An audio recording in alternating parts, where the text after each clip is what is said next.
발표 순서는 세계변화와 농업, 농업농촌 리빙랩 프로젝트, 그리고 현장 정보 리빙랩 추진 사례를 중심으로 해서 보고드리겠습니다. 먼저 세계변화와 농업입니다. 너무나 잘 아시겠지만 지금 전 지구적으로 에너지 고갈, 식량 부족, 수자원 고갈, 지구환경 위기, 이런 네 가지 큰 위기가 우리 앞에 닥치고 있고, 이것은 어떤 인류의 존립과도 관련이 있으면서 우리 농업, 농촌의 존립과도 큰 관련이 있습니다.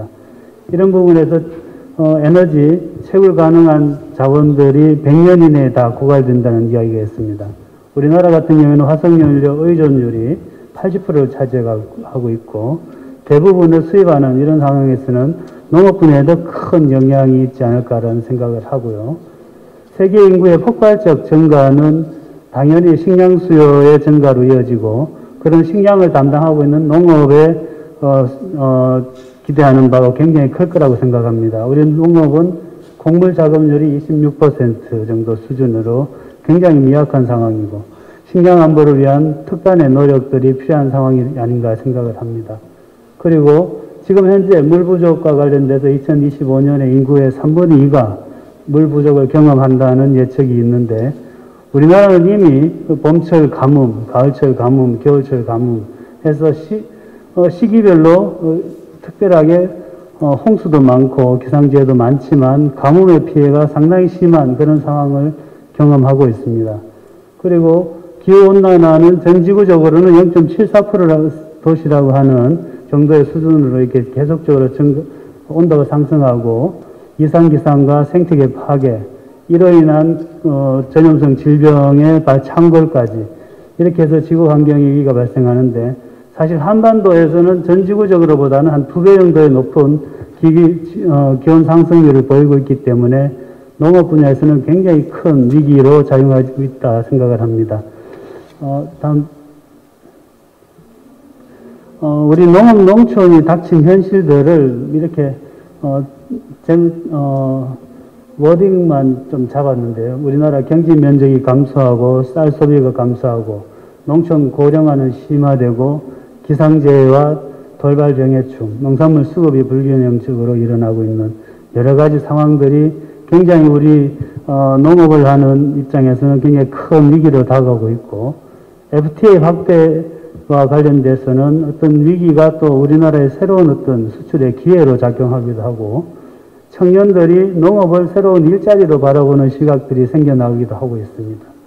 그리고 기후변화라는 것이 어떤 위기보다도 또 새로운 어떤 신소득 과열대 작물에 등장하고, 그런 것들이 농가의 새로운 소득원으로 만들어지는 이런 계기도 되기도 하고요. 또 농산물 안전성이라고 하는 부분들이 소비자들의 인식이 강하게 제기되면서 우리 농산물의 안전성을 국민들이 이해하고 국산 농산물을 애용하는 그런 상황까지 가고 있기도 합니다.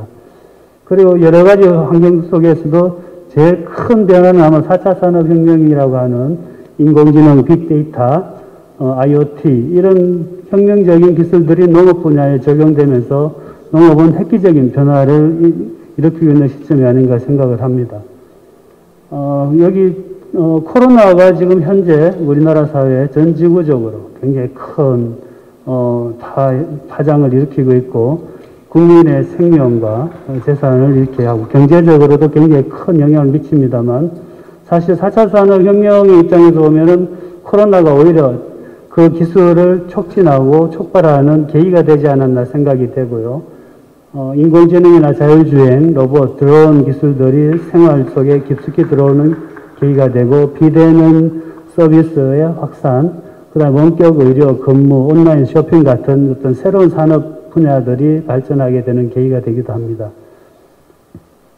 농업 분야에서는 아마 이 코로나 이후에 우리가 주목받을 분야로는 저희들이 디지털 농업, 스마트팜, 비대면 서비스, 그 다음에 식량 안보와 고품질 안전 농산물에 대한 부분, 그 다음에 건강기능식품에 대한 관심 증가, 그 다음에 고부가 바이오 산업의 어떤 새로운 돌파구를 찾는 부분, 그리고 농업 농촌의 가치를 재발견하는 부분, 이런 여러 가지 부분들이 같이 아마 새로운 기회가 되지 않을까 싶고, IT와 4차 산업혁명 기술의 확산으로 인해서 산업 간, 분야 간 경계가 허물어지고 융화가 되는 이런 빅블러 시대라고 하는데요. 아마 그 기업체든 농업인이든 과학기술자든 생존과 혁신의 필수 조건이 무엇인가를 고민하는 시기가 아닌가 생각을 합니다. 제가 판단할 때는 소비자와 생산자의 경계가 허물어지고 기업과 산업 간의 경계가 허물어지고 콘택과 언택이라고 하는 개념이 허물어질 때 이 모든 관계가 허물어지는 빅블러 시대에서 우리가 지속 가능하게 생존할 수 있는 최고의 전략은 무엇이냐? 그것은 바로 고객 중심으로 세계를 바라보는 통찰력이 아닌가라는 생각을 하게 됩니다. 아마도 우리가 리빙랩이라고 하는 개념도 농업 농촌 분야에서 적용을 한다면 우리 연구자, 농업 연구자나 농업 과학자가 우리 농업 연구의 생존 전략을 찾을 때 바로 과학기술에 기반한 농업 농촌 문제 해결의 새로운 돌파구로서 리빙랩을 생각하고 이런 것들이 앞으로 우리 그 포스트 코로나 시대에는 새로운 전략으로서 자리 잡지 않을까라는 생각을 합니다. 우리 청에서 하는 농업 농촌 문제 해결형 리빙랩 프로젝트에 대해서 간단히 좀 설명을 드리겠습니다. 리빙랩과 관련된 개념은 앞서 성경 박사님께서 워낙 잘 설명하셔서 저는 그냥 이론적인 내용으로서 아마 제가 자연과학자로서 판단할 때는 리빙랩은 사회 문제를 해결하기 위한 R&D를 효과적으로 수행하기 위해 한 연구개발 방법론으로서 수요자와 시민들이 실제로 생활하는 공간에서 연구를 진행한다. 수요자가 전문가와 함께 문제를 정의하고 대안을 탐색하고 실험하는 참여형, 개방형 공간이다. 이렇게 생각이 됩니다. 아마 기존의 우리 R&D와 리빙랩 프로젝트의 차이점들은 그냥 표로 가름을 하겠습니다. 농업 농촌 현안 해결 리빙랩과 관련돼서 우리 농업 분야에서 농식품부와 농촌진흥청이 이 사업들을 추진하게 된 어떤 배경을 간단하게 설명드리면 농업 농촌 분야의 농업 환경 오염, 농작물 피해, 농업시설 화재 등 다양한 현안에 대한 과학기술 기반의 해결 방안 제시가 요구되는 시점에서 농업시설의 화재나 농촌 폭염, 가뭄 피해, 야생조수 피해, 잡초 제거, 음식물 폐기물 처리 자원화, 축산 악취, 농작업의 안전, 축산위생 해충 등 각종 어떤 농업 분야에서의 국가적인 현안 해결을 위해서 이런 리빙랩 프로젝트가 필요하다고 생각을 된 것으로 알고 있습니다. 사업의 목표는 국민이 체감하고 일상생활에 연관된 농업, 농촌 현안 문제를 선별하며 과학기술 기반의 전략적 해결 방안을 도출하고 성공 모델을 구축 확산하는 것입니다. 사업 시범 사업을 통해서 성공 모델을 도출하고 사업의 규모를 확대하는 스케일업 전략을 추진해서 최종적으로는 농업 농촌의 사회 문제 해결을 통해서 국민의 삶의 질을 향상시킨다는 목표를 가지고 있는 것으로 알고 있습니다. 이 부청 공동으로 추진되는 리빙랩 프로젝트 추진 체계를 보면 농촌진흥청은 현안 해결형 과제 기획을 통해서 우리가 기보유한 기술, 실정 인프라를 기반으로 단기 해결할 수 있는 방안을 도출하는 데 그 목적을 가지고 있고 농림축산식품부는 경쟁형 과제 기획을 통해서 민간 주도로 농촌, 농업에 상존하고 있는 고질적 문제에 대한 새로운 접근 방식을 도출하고자 하는 것이었습니다. 지금 현재 진행되고 있는 리빙랩 프로젝트는 부와 청이 협업으로 추진하고 있는데 농업시설, 기반환경 분야에서는 야생조수류 피해 방지, 그 다음에 농촌 폭염, 가뭄 피해 저감, 농업 생산환경 부분에서는 농촌진흥청이 하고 있는 음식 폐기물 활용 자원화 및 안전관리 기술 개발, 그 다음에 농촌 생활환경 분야에서는 축산 악취 저감, 농작업 안전관리, 그리고 우리 청에서 하는 농업 현장의 취약계층 농작업 편의기술 개발 사업들을 추진하고 있습니다. 다음으로 우리 청에서 추진하고 있는 두 가지 사업에 대해서 간단하게 설명드리겠습니다. 농업 생산환경 개선 과제로서 음식물 폐기물을 활용한 퇴비 비료 품질 균일화 및 안전사용기술 개발 사업이 있습니다. 음식물 폐기물을 포함한 가축분 퇴비의 품질 균일화 기술 개발, 음식물 폐기물 건조 분말을 포함한 혼합 유기질 비료의 안전사용 기술 개발, 농경지 양분 균형 관리를 위한 유기성 폐자원 활용체의 구축이라는 세 가지 과제를 통해서 토양의 화학적 특성을 평가하고 토양 미생물의 활성을 평가하고 혼합 유기질 비료 성분에 따른 작물의 생육을 평가해서 적정 사용 방법 설정 및 안전 사용 면유를 작성해서 농가에 보고하는 것을 그 목표로 하고 있습니다. 두 번째로 농촌 생활 환경 개선 과제입니다. 농촌 생활 환경 개선 과제는 농업 현장 취약계층 맞춤형 농작업 편의 장비 개발 보급인데요. 농작업 작업 부담을 경감하고 안전성을 향상하는 장비를 개발하는 과제, 장애인 등 취약계층의 사용자 적용 농작업 장비 설계 기준을 설정하고 취약계층 농작업 기능형 보조 시스템 개발 및 실증을 하는 과제들이 있습니다. 농작업 현장의 실태 또는 요구사항들을 조사하고 보호구 개발 및 현장 평가를 통해서 취약계층 농작업 활동을 분석을 해서 지능형 보조 시스템 실증 필요 요소 기술들을 발굴하고 이런 것들을 현장에 확산하는 이런 과제들로 추진하고 있습니다. 지금 현재 이 과제들은 1년차 과제이고 한 3년까지 계속 진행되기 때문에 현재로서는 지금 1년차 중간 진도 관리 정도 수준에서 평가를 진행하고 있는 단계고 그 성과에 대해서는 추후에 저희가 결과가 나오는 대로 다시 한번 보고 드릴 수 있었으면 좋겠습니다. 다음으로는 우리 국립농업과학원이 올해부터 시작하는 현장 접목 리빙랩 추진 사례 및 발전 방안에 대해서 잠깐 설명드리겠습니다. 국립농업과학원에서 하는 현장 접목 리빙랩 추진 과제는 올해부터 시작을 했는데 저희 원장님께서 지금까지 지속적으로 기존의 실험실에서 벗어나서 농산업 현장에서 농업인, 산업체, 소비자와 함께 현장의 애로사항들을 발굴하고 함께 해결하는 현장 중심의 개방형 연구를 통해서 농업인의 만족도를 극대화하자라는 목표를 가지고 지역 현안 해결을 위한 어떤 기술개발 과제들을 진행하고 있습니다. 이런 추진을 위해서 첫 번째로는 우리가 농업인과 함께 할 수 있는 리빙랩 협업농장을 지정하고 농업인들이 자발적으로 참여할 수 있는 그런 기회를 제공하고요. 그리고 농업인이 가지고 있는 시설과 그 다음에 농업인이 가지고 있는 재배 기술들을 우리가 활용할 수 있는 측면에서 그런 기술들을 기반으로 해서 우리가 가지고 있는 기술들의 다양한 솔루션들을 적용하고 그 농업 현장에서 농업인들의 에러를 가지고 있는 문제들을 해결할 수 있는 연구들을 수행하고자 했습니다. 그래서 수행 주체는 연구자뿐만 아니라 현장의 전문가, 농업인, 산업체, 소비자 등이 참여하는 주체들을 가지고 실제로는 전문가들이 연구 전 과정에서 직접 참여할 수 있는 기회를 제공하고 있습니다. 밑에 사진에 보면 저희 논산에 있는 농업회사법인, 모두 농업회사법인인데요. 이 논산의 법인은 대과형 딸기를 재배하는 농가입니다. 이 농가를 지난 8월 달에 저희가 1호 협업농장으로 지정을 했고 두 번째 2호 협업농장은 스마트팜 농장인데요. 김제에 있습니다. 2호 협업농장도 저희가 10월 달에 저희가 2호 협업농장을 지정해서 지금 현재 우리 원의 연구원들이 함께 참여를 해서 지금 연구를 수행하고 있고 올해 그 성과들이 어느 정도는 마무리되는 시간이 됐습니다.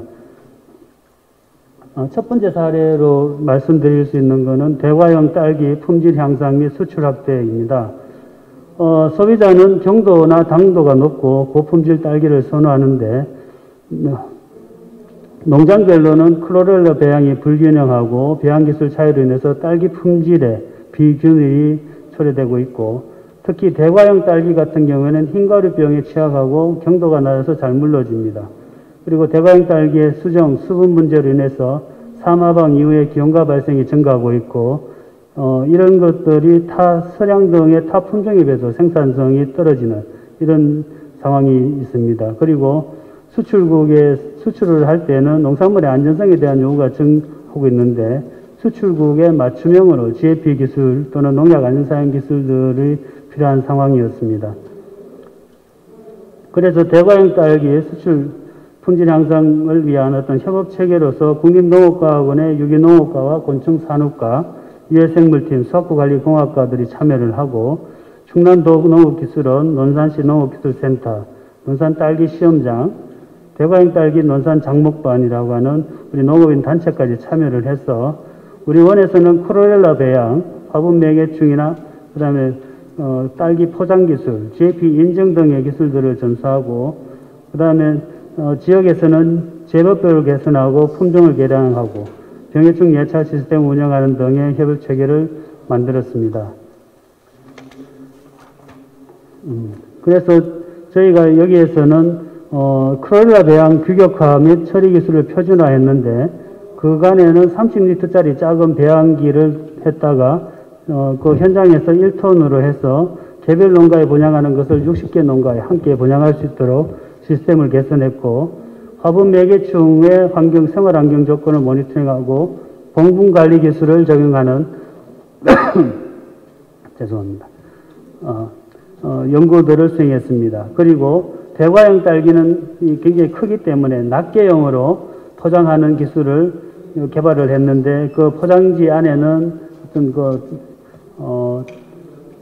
내부의 기체를 산소와 이산화탄소의 조성을 조정하는 그런 기술을 통해서 저장성을 높이는 그런 기술들을 개발했고 GAP 인증 기준이나 농약 안전 사용, 위생관리, 교육 등에 대한 컨설팅을 추진했습니다. 이런 연구를 통해서 크로렐라를 처리함으로 해가지고 흰가루병 발생을 감소시켰고 농약 사용량을 절감했으며 과육 품질 개선을 통해서 경도와 당도를 향상시켰습니다.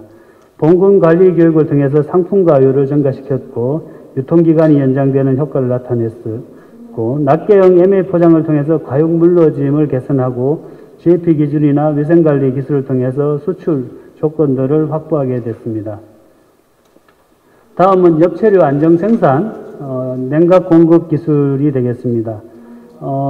지금 시설 채소, 특히 엽채류 농가에서 제일 큰 문제가 우리 여름철에 하절기, 고온에 따라서 생리장애가 유발되는 것입니다. 그리고 하절기 온실 공간은 전체 난방을 할 경우에는 굉장히 경제성이 낮아집니다. 사실 이렇게 하절기 정오의 일사량을 고려했을 때 이 난방을 하려면 한 3평당 에어컨에 1개 정도 들어가는 이런 굉장히 큰 비용이 초래됩니다. 그리고 과도한 냉방 부하로 적극적으로 냉방의 적응성이 낮아서 소극적 냉방에 의존하고 있고 엽채류 하절기에 수경재배 양액 온도가 적정 범위인 20에서 25도를 상회하는 그런 지금 상황이었습니다. 그래서 이 김제에 있는 아름농장에 스마트팜 농장에 직접 가서 우리 국민농업과학원에서는 양액 냉각 시스템을 설계하고 시스템을 제작해서 현장에 적용하는 연구와 그 다음에 성능평가와 적용 효과를 분석하는 연구를 수행했고 농업회사법인에서는 이 농업인이 작물 재배 및 시스템 운영하고 개선 사항을 계속 피드백하는 연구들을 같이 추진을 했습니다. 여기서 저희가 적용한 양액 냉각 시스템 설계를 간단히 설명드리면 기존에는 관행적으로는 큰 250톤의 양액 탱크에 칠러를 달아서 굉장히 고용량 칠러를 달아서 냉각을 하니까 냉각 효율이 굉장히 낮았습니다. 그래서 그 대형 탱크 250톤의 탱크 옆에다가 소형 버퍼 탱크를 설치하고 15톤 정도의 소형 탱크를 설치하고 거기에 맞는 소형 칠러를 달아서 그래서 이 출구의 그 양액의 출구 온도가 18도씨 이상일 경우에는 소형 탱크의 칠러를 가동시켜서 그 온도를 낮춰주고 18도씨 이하에서는 밸브를 닫아서 큰 탱크에 물이 들어가도록 하는 조절 시스템을 만들었습니다. 이런 시스템을 그림으로 보면 여기 그림을 보면은 버퍼 탱크가 15톤짜리가 있고 냉각 칠러가 이렇게 달려 있습니다. 실제로는 250톤짜리 양액 탱크가 있는데 이걸 전체적으로 냉각을 시키려면 굉장히 큰 용량의 칠러가 필요한데 실제로 우리는 작은 버퍼 탱크를 만들고 이 15톤의 용량을 냉각시키는 기술을 통해서 그리고 이 삼방 밸브라고 하는 이 밸브를 자동적으로 자율적으로 온도에 따라서 자율 조절할 수 있게 만들었기 때문에 실제로 양액 공급할 때는 우리가 적정한 온도의 양액 온도가 제공될 수 있도록 만들었습니다. 그래서 그 결과를 보면 온실 환경이나 양액 수온 등의 조사를 해보면 온실 기온과 습도가 감소하고 양액 유 출입구의 수온이 관행 대형 탱크 대비해서 한 14도 정도가 떨어지는 효과를 가져왔습니다. 그리고 버퍼 탱크와 양액 탱크의 적정 수온을 유지할 수 있게 되었습니다. 그리고 두 번째로는 작물 생육도 분석을 했습니다. 실제로 여름철에 양액 냉각과 양액 냉각을 하지 않는 경우에 상추 후에 생육을 비교를 하고 그래서 결과적으로는 굉장히 큰 효과가 있는 것으로 나타났고 실제로 작물 생육의 개선 효과를 경제성을 지금 현재 분석하고 있는 중입니다. 앞서 두 가지 현장 사례를 보고 드렸고 앞으로 우리 국립농업과학원에서 현장 중심 리빙랩 연구를 더욱더 발전시키기 위한 강화 방안으로서 몇 가지를 지금 진행하고 있습니다. 첫 번째는 현장 전문 리빙랩 예산을 기존에 지금 현재 올해 3억에서 내년도에는 현장 11과제 31억 과제를 지금 투입할 예정으로 있고요. 리빙랩 과제 협약농장 지정도 지속적으로 확대해서 농업인의 참여와 농업인의 만족도를 향상시키려고 하고 있습니다. 두 번째는 현장 전문연구 전담 조직을 강화하고 장악할 예정으로 있고 지금 현재 행안부의 소요 정원을 통과해서 내년도 4월 달에는 기술지원팀이 기술지원과로 정규 직제화될 예정으로 있습니다. 그리고 이런 어떤 현장 전복 연구를 안정적으로 수행하기 위해서 국립농업과학원 현장 실증 및 전목연구 운영에 관한 훈령을 11월 달에 개정을 했습니다.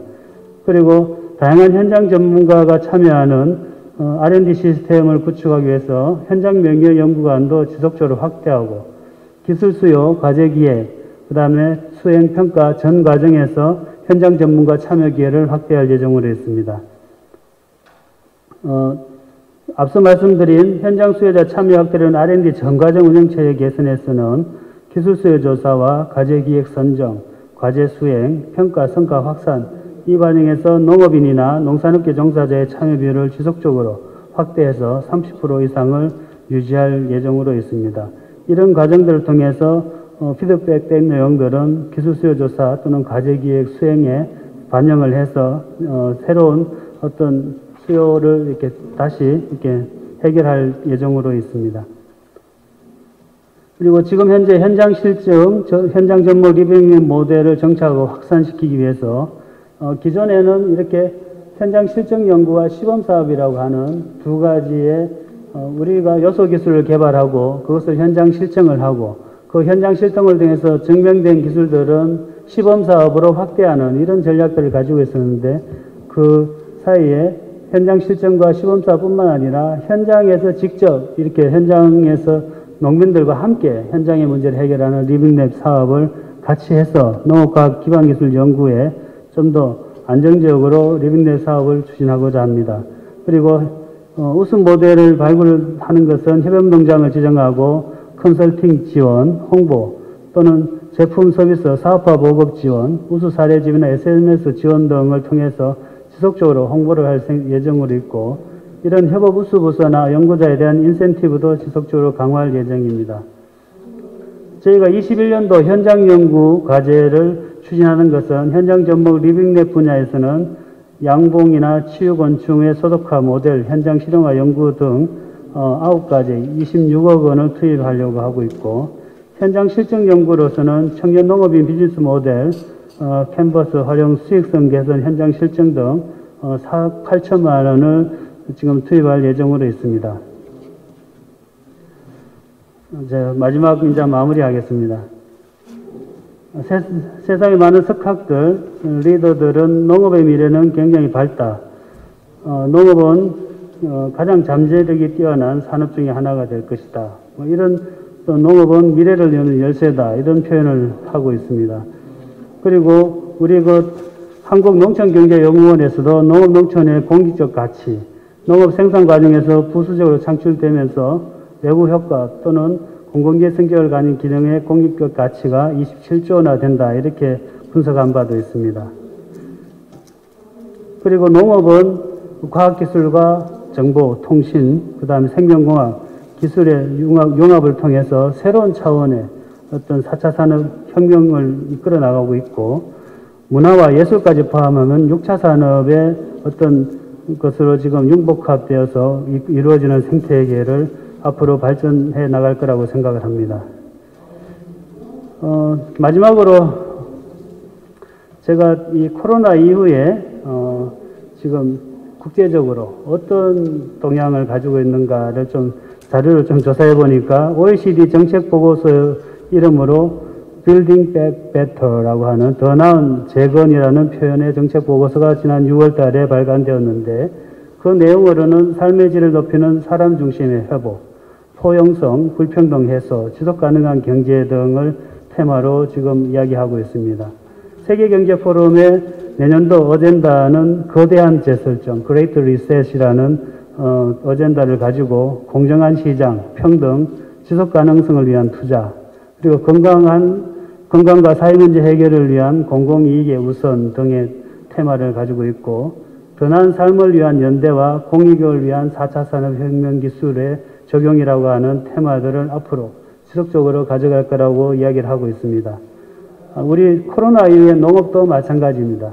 농업은 그간에 우리가 천대받던 농업이 아니라 코로나 시대에 새롭게 각광받는 농업, 그리고 1차 생산부터 시작해서 소비 또는 문화까지 아우르는 어떤 융복합의 생태계를 가진 농업으로 앞으로 지속적으로 자리매김하지 않을까 싶고, 그 속에서 제가 생각하는 것은 농업이 환경을 생각하고 사람을 배려하고 그리고 더 나은 미래의 가치를 창출하는 준비하는 농업이 되지 않을까 싶습니다.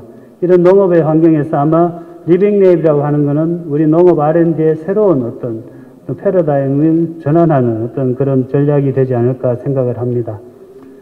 마지막으로 제가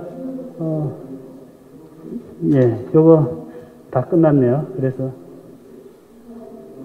자, 이상 제 발표를 마치겠습니다. 예, 고맙습니다.